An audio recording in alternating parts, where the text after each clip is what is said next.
रक्तदान महान पुण्य यह आम ओडिशा सरकार द्वारा प्रायोजित कार्यक्रम प्रमाणित होती नुआ ओडिशा नवीन ओडिशा युव ओडिशा तरफ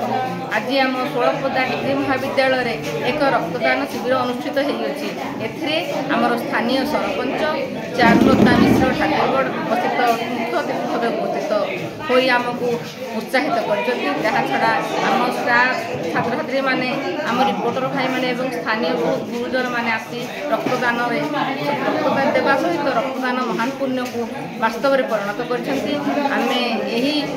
मेसेज को चाहबू समस्त युवपीढ़ी की वार्ताटा को प्रसारित करने एक सरकार को खूब सुंदर कार्यक्रम मानव सेवा जो बहुत बड़ सेवा यहाँ छात्र छात्री माध्यम सरकार जो वार्ता देते आम यहाँ भविष्य में बहुत सुंदर वार्ता दब आम समस्त सहयोग कर खुशी समस्ते ये कार्यक्रम को आम सब वर्ष कर आशा कर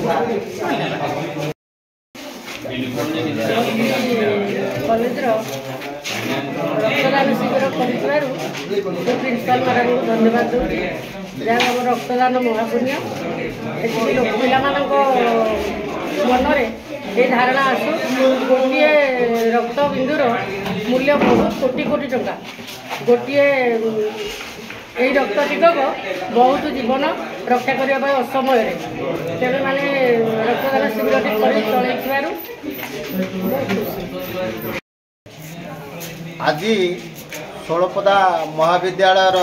अध्यक्ष महोदय प्रतिमा बाघ आज जो महान कार्यक्रम रक्तदान भली पुण्य कार्यक्रम षोलपदा महाविद्यालय अनुष्ठित करिसेंती तांकु मु ए अंचल तरफ साधुवाद जनाऊँगी मु भगवान को निकट में प्रार्थना करुच्ची यहीपरी रक्तदान कार्यक्रम सारा विश्व में जारी रहू रक्त विहुने जो हजार हजार लोकंकर मृत्यु घटुची से जो स्वेच्छाकृत रक्तदान शिविर होची ये गोटे जीवन रक्षार माध्यम रक्त बिना बंचवा कष्ट रक्तर विकल्प नहीं यह कौन सी मेसीन बा अन्य कौन सी विकल्प माध्यम तैयारी हुए ना तेणुक मु आज जो 18 वर्ष ऊर्ध एवं 60 केजी ऊर्ध समस्त